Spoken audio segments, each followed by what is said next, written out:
Market Prospects, delivering timely information and education to prairie farmers for 30 years. Market Prospects is brought to you by the University of Saskatchewan's Department of Bioresource Policy, Business and Economics, and these sponsors. Log on to marketprospects.usask.ca to view past programs and for information on upcoming programs.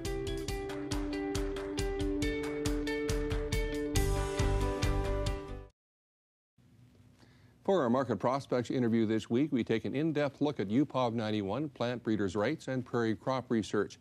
Joining us in studio is Dr. Richard Gray, professor with the Department of Bioresource Policy, Business and Economics at the University of Saskatchewan. Great to have you on Farmgate, Dr. Gray.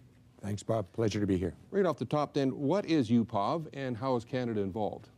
UPOV is an international agreement for the protection of new plant varieties. In return for protecting the sale of a new plant variety, the breeders must then give access to other breeders to use their material. And that's common across all UPOV in the UPOV agreement. There's currently 72 countries that are parties to UPOV, and about 3/4 of those are party to UPOV 91, the latest round of the agreement. So what changes to plant breeders' rights have been made in Canada to put Canada in line with the UPOV 91 convention? In February this year, February 2015, the federal government passed the Agricultural Growth Act that brings Canada's laws in lines with UPOV 91. The biggest difference in UPOV 91 is that it extends the rights to the breeders from just seed to the whole supply chain, which means that, for example, if there was a farmer that breaks a contract, then the rights of the breeder then can extend to the firms that are actually handling that product, the harvested material. So what way will the legislative changes impact prairie crop research as well as prairie farmers? Basically, the law makes license or seed licenses easier to enforce. That means that we'll probably see greater use of seed licenses where a farmer will make an agreement when they purchase seed. UPOV will also make it more attractive for private companies to think about investing in this. I don't think we're going to see a lot of change in the short run, but in the longer term we could see a lot. In Australia, it took 15 years to actually have a big impact in that country.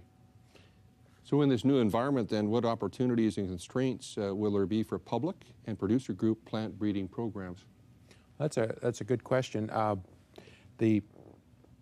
The biggest difference, I think, is if there is greater interest by the private sector, there may be a tendency for the public sector to want to withdraw from breeding and turn those activities over to the private sector.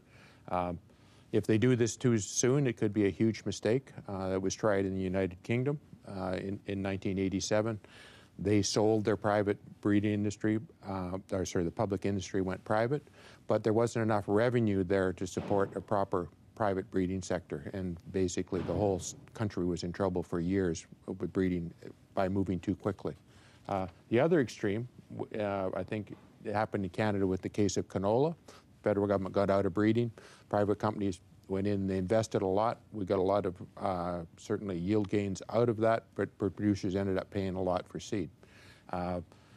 I think it's very important going forward with UPOV that producer organizations remain engaged in breeding and seed so that they can actually balance the extremes of having no public or no fully private system. I think producers can play a very large role in the system going forward.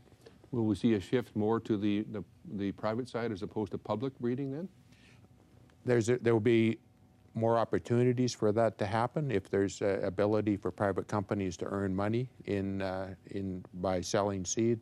There will be more of those private companies there, and at least in the case of canola, the federal government basically accommodated that by getting out of the breeding part, and they've talked about that, but it's not clear it'll happen here.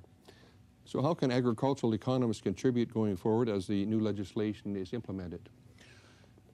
Well, institutional development is very important. There's lots of different forms the future of the wheat or the future of the crop breeding could take in Canada, and I think it's really important to look at what other countries have done learn about the incentives that their breeders face and their farmers and their other companies, and learn from that experience so we don't, if you like, repeat their errors. We can take the best of the models out there and use them here, and rather than sort of learning from our own mistakes. And there are many examples of that where we've seen this implemented in other countries, I guess. That's right. Australia's got some really good examples.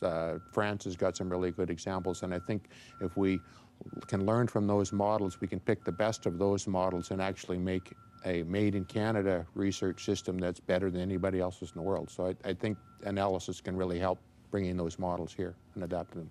Great information, Dr. Gray. Thanks for coming on Farmgate. Thank you. Okay, that's Market Prospects for this week. We're back in 2 minutes. Please stay with us.